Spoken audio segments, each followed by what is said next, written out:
Hey everyone, welcome back to my channel. If you're new to my channel, thank you for clicking on this video. My name is Ai and I make videos about my life as an international student here in Canada all the way to my permanent residency journey.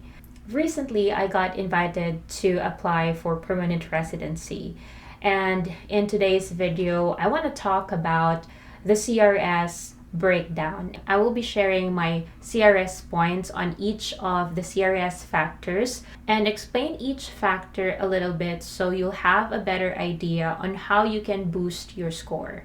For those of you who are unfamiliar of CRS or Comprehensive Ranking System is a ranking system that the Immigration of Canada uses in express entry to select individuals who can apply to immigrate to Canada, which means the higher your CRS points are, the better chances that you will get invited to become a permanent residency here in Canada. I think I mentioned in my last video that I got 506 points. That's actually wrong. I got 504. And during the time that I got invited, the draw was 486, so I'm still above the cutoff score. The CRS has four major factors. There is the core or human capital factor. There's also the spouse factor, skills, transferability factor, and finally additional factor or additional points. The first one is the core or human capital factor. In this factor, I got a total of 381 points over 504. So this is the biggest chunk of my points in my overall CRS score.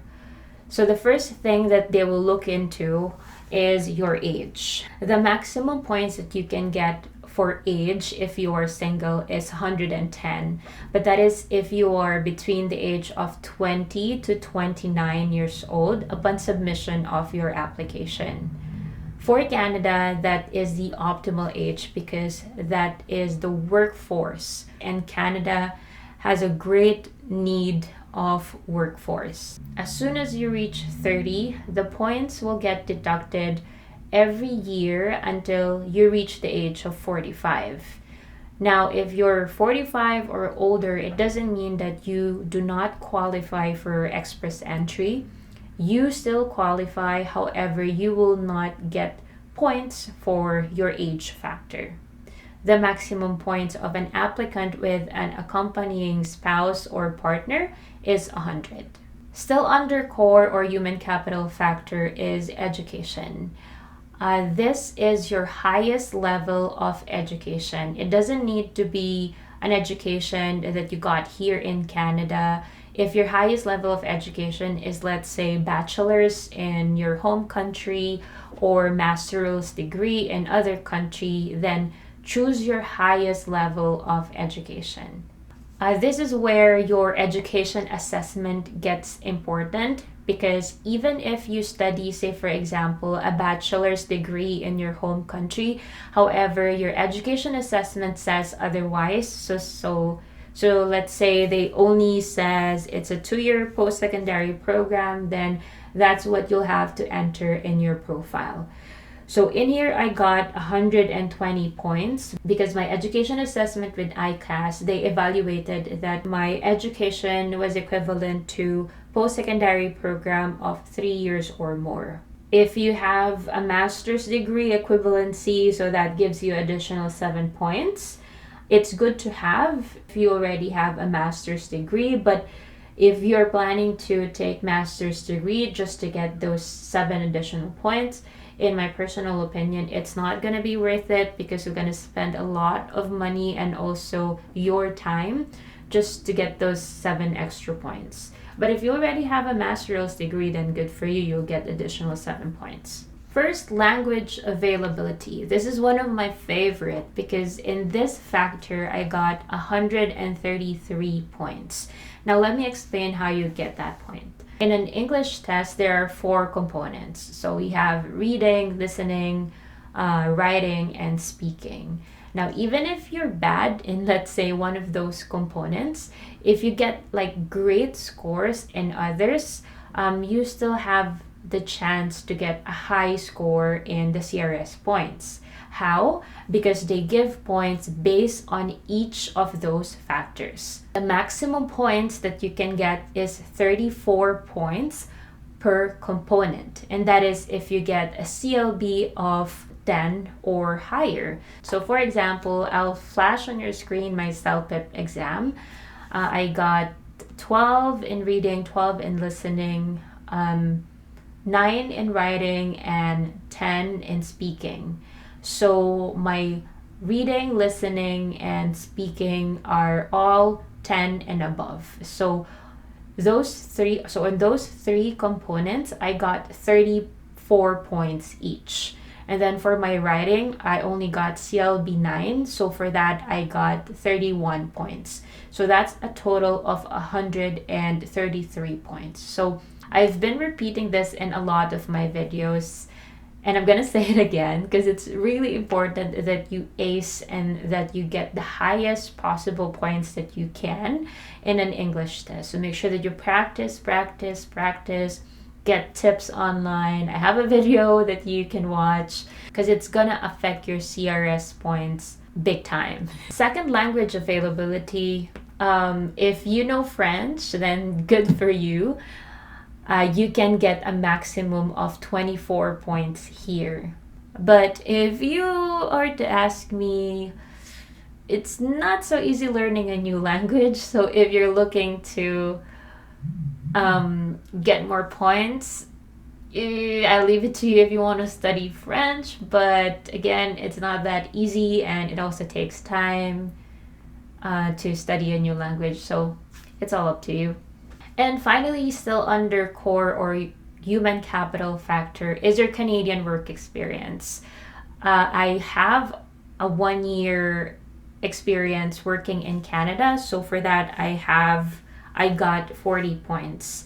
It increases as you earn more experience working in Canada. So 2 years gets you 53 points, 3 years, 64 points, etc., etc. Now let's move on to the second factor, which is my least favorite because I don't have a spouse. Spouse factor. Obviously, I got 0 points here, but if you are applying with your spouse or your partner, then you get additional points based on their level of education, their official language, and their Canadian work experience. The third factor is the skill transferability factor, and the maximum points that you can get here is 100. I got the maximum points here, and I'll explain to you how you can maximize the points too. So basically, there are 2 areas that are being looked into under this factor. The first one is your education, and the second one is your non-Canadian work experience. Each of those areas are being matched against your official language score and your Canadian work experience. As you can see on your screen, your level of education is matched against the number of Canadian work experience. So in my case, I'm at the 2 or more post-secondary credentials, at least one of which was 3 or more years in education, and 1 year of Canadian work experience. So I believe I'm in this category because I have 2 post-secondary credentials. The first one is my bachelor's degree in the Philippines, and the second one is the education credential that I got here in Canada. And I have 1 year of Canadian work experience. So in this category, I got 25 points.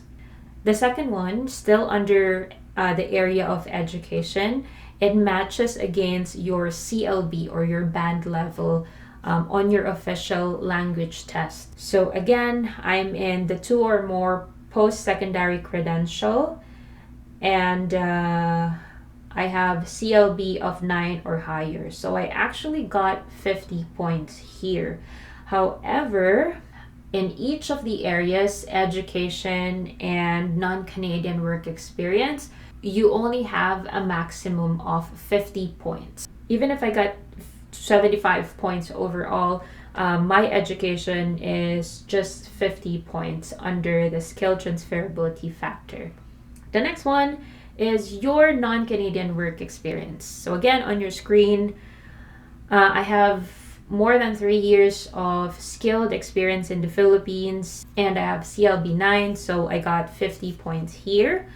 Moving on to your non-Canadian work experience matched against your Canadian work experience. So again, I have 3 or more years of non-Canadian work experience, and I have 1 year of Canadian work experience. So under this factor, I got 25 points. So again, 75 points total, but the maximum under non-Canadian work experience is again 50 points. So I only got 50 here as well. That's how I maximize the 100 points in skill transferability factor. The final factor is for the additional points. So you get extra points if you have a provincial nomination, a job offer under LMIA, if you study in Canada, which I did, so I got 15 points. You'll also get additional points if you have siblings in Canada and if you have a French language skill. So obviously I didn't get most of those extra points. I only got additional points from studying in Canada. So in this factor, I only got 15 points. I think I made this video longer than I intend to, so I do apologize for that. Hopefully this video has been helpful. If you have any questions, please leave it in the comment section and I'll get to them as soon as I can. If it's not too much to ask, you can watch my other videos and hopefully you can learn something from them too. That's it for me today, and stay safe, you guys, and I'll see you again on my next video. Bye!